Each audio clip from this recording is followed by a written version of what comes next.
The Atheist Debate Patreon project presents Metaphor. What is it good for? Absolutely nothing. I'm sorry, every time I say metaphor, what's it good for? I go directly to that song, and if you're not familiar with the song, you can go look it up. I was watching a number of videos, and for regular viewers of the Atheist Debates project, let me say from the outset, this is not specifically about atheism, it's not specifically about religion, it is not specifically about debates, and yet it relates to all of them. And this video on understanding metaphor is a foundation for the next video that I'm going to be recording on parables in the Bible. So I want to make sure I address this. I was recently watching a video, I think, of Sam Cedar and his cohorts talking about Rolling Stones gathering no moss. And that's what prompted this. So let's find out what we mean by a Rolling Stone gathers no moss, and maybe more importantly, what we should mean. So in order to evaluate Rolling Stone gathers no moss and put this in context with other things, we're going to go near Star Trek. We're going to explore the way we use language. It's going to be fun. Because when I first heard a Rolling Stone gathers no moss, and I was born, because this may be a generational thing, I was born in 1969. And so it was after, I was raised in the era where Bob Dylan's Like a Rolling Stone was there. And I think that song may have given the proverb, a Rolling Stone gathers no moss, a different meaning, or may put it together with different meanings. For me, hearing a Rolling Stone gather no moss, for most of my life until literally this week, it meant, keep moving or you will stagnate. If you don't want some moss growing on you, if you don't want to become, like the person out in the woods, the Tin Man who's rusted shut, you got to keep moving. That is the meaning that I put to it for most of my life. A Rolling Stone gathers no moss, keep moving, you'll be fine. But it turns out the original meaning of a Rolling Stone gathers no moss maybe have been very different. And it may have been, don't be like the Rolling Stone. Go ahead, put down roots, grow some moss, be part of a community, be a part of the forest, and not just someone who passes it by. Set down roots, make commitments to people, because that's how you get the beauty and the grandeur of a forest. And a stone is more beautiful with moss on it and more a part of its environment. A rolling stone is not any different from an asteroid floating through space, never making any attachments to anybody. Now, granted, at the time it was written, they probably weren't thinking about asteroids. The question is, which meaning is correct? I don't know.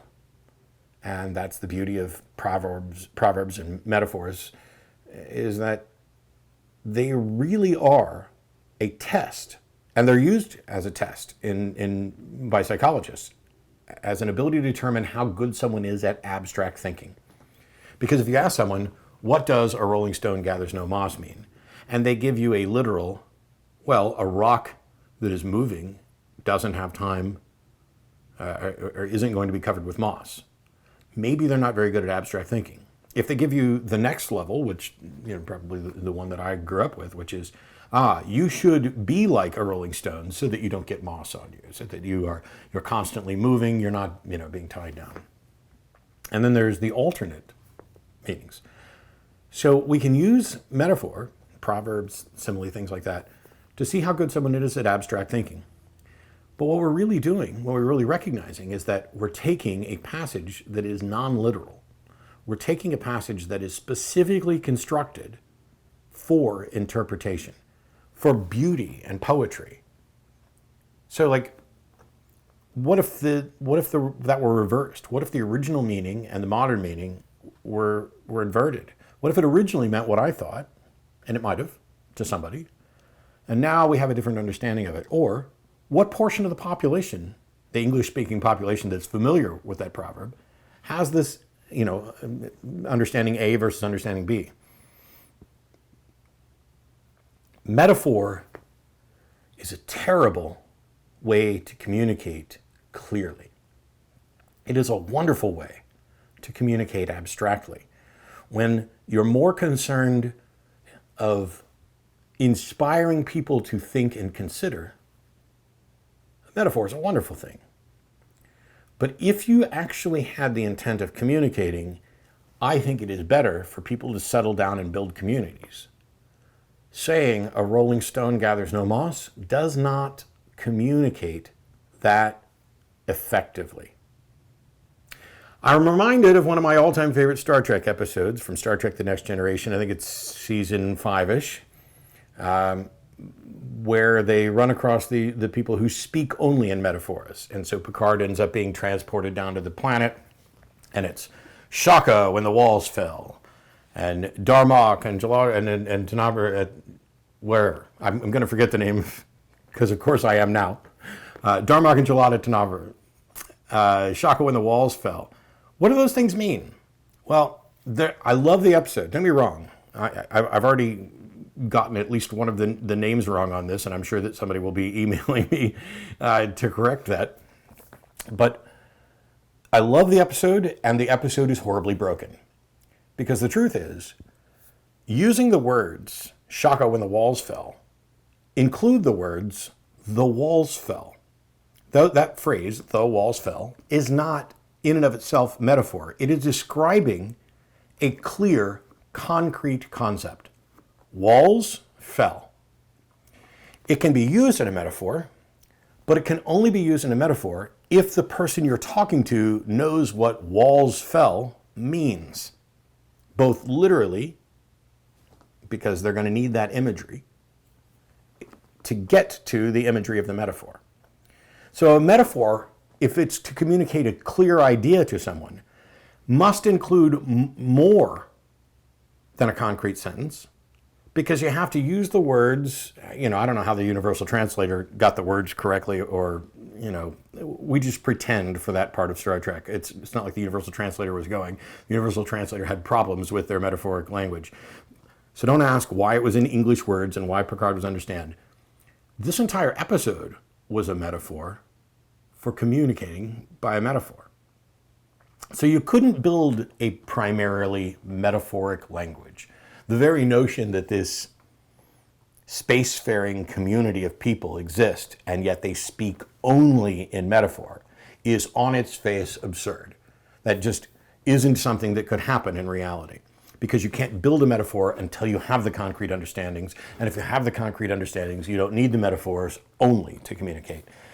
Now, you could argue that once upon a time they all knew what this meant, and that they got so enamored with metaphor that the actual words kind of fell by the wayside. And so now, Shaka when the walls fell, which means essentially failure, or look at what's happened, it didn't go the way I planned. That Shaka when the walls fell is now a new word that carries this metaphoric meaning, that maybe their culture has changed so much that they're no longer tied to the concrete and no longer understand the concrete understanding. So I could see an argument for how they could get there, but this isn't about how Star Trek got it right or wrong. This is an episode of the Atheist Debates project videos where I'm pointing out that metaphors, as beautiful as they are broken. Broken, but beautiful. Just like the episode. It's a beloved episode. I still love it despite the flaws, because it made me think about things, and I like that. But in order to understand a metaphor, you have to understand the words, or you have to view it as if this is just a word. And if that's the case, then there could have been no communication with Picard, because Shaka when the walls fell to Picard is fundamentally identical to blah, blah, blah, blah, blah, blah, blah. Because he doesn't have the context of either the full phrase as a word expressing a metaphor, or the individual words as their concrete meaning. And the episode, of course, plays out as if the words have concrete meaning. And so you have to ask yourself, if I have something important to communicate, does that mean I should use metaphor or not? Because if metaphor is subject to interpretation and requires additional understanding, and is less likely to convey a clear, accurate message, why would it ever be the preferred form of communication for anyone who values accuracy and clarity in messaging? If I were to say, my ex, her lips moving, only someone with the right context can determine if my intent is that she's lying. We're going to borrow like the old phrase, how I can tell you're lying because your lips are moving. Is that what I meant? Or is it an ex who rarely spoke? Her lips moving are something that I desire? Or an ex who sang beautifully? Or maybe my ex was a very bad ventriloquist. Simply saying, my ex, her lips moving, doesn't convey the message that's in my head clearly to anyone unless they have the same understanding of those words and some knowledge of which ex I'm talking about and what our interactions were like. Because an ex who lies, an ex who rarely spoke but I wish would speak more, an ex who sang beautifully, those are all true. I've never had an ex who was a bad ventriloquist, but I guess maybe all of my exes might have been bad ventriloquists since none of them seem to practice being good ventriloquists.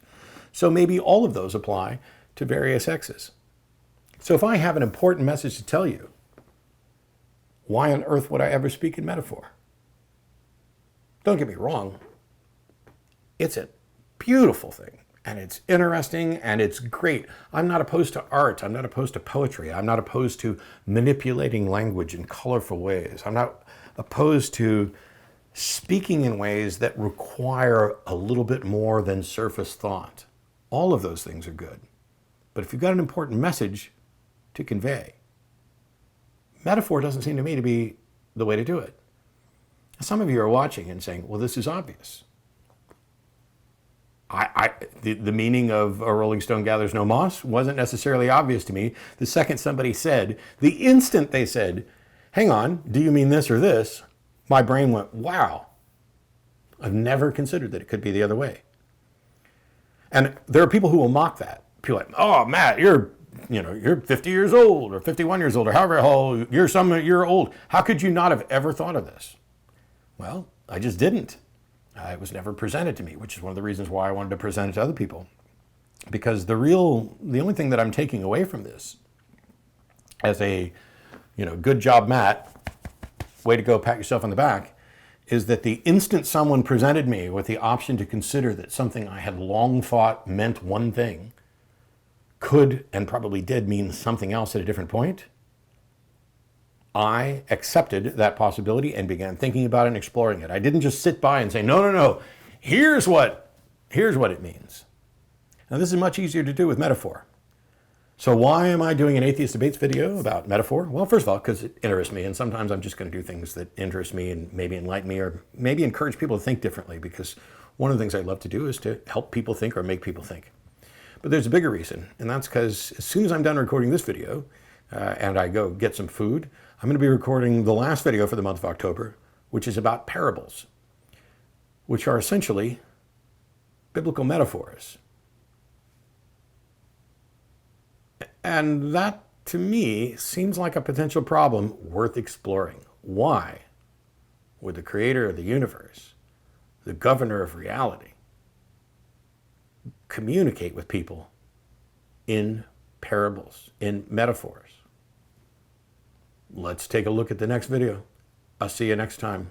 Bye-bye. This video is made possible by supporters of the Atheist Debates Patreon project. You can find more information and add your support at patreon.com/atheistdebates.